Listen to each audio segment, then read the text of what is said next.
surely this is not doom and gloom for Hong Kong.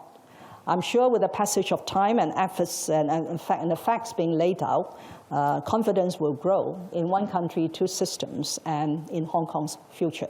Well, if the Foreign Correspondents Club or all reporters in Hong Kong can give me 100% guarantee that they will not commit any offenses under this piece of national legislation, then I can do the same. So it is not a question of me standing here to give you a guarantee of what you may or may not do in the days and weeks and years ahead.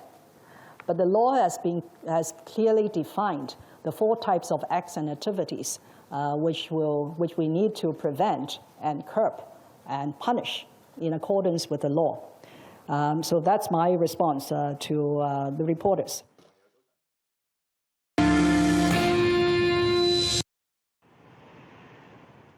Facebook, Google and Twitter suspended processing government requests for user data in Hong Kong on Monday. The moves come in response to China's establishment of a sweeping new national security law for Hong Kong.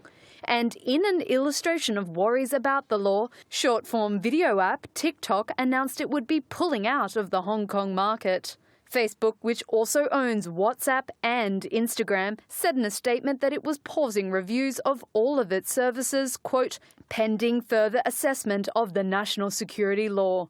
Google and Twitter said they suspended their reviews of data requests from Hong Kong authorities immediately after the law went into effect last week. Although the social network declined to comment, Twitter cited, quote, grave concerns about the law's implications.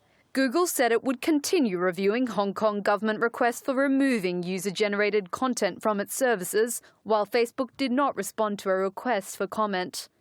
Tech companies have long operated freely in Hong Kong, where internet access has been unaffected by the firewall imposed in mainland China, which blocks Google, Twitter and Facebook. Social networks often apply localised restrictions to posts that violate local laws. And in the second half of last year, Facebook restricted nearly 400 such pieces of content in Hong Kong.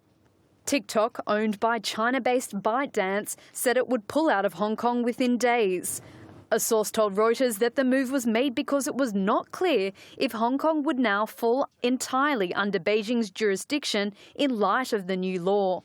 Asked about the moves by the US tech firms and prospects for media freedom, Hong Kong Chief Executive Carrie Lam said on Tuesday, quote, the law would not undermine human rights and freedoms. Since the law came into force, some Hong Kongers have started reviewing or deleting social media posts they thought would be too sensitive.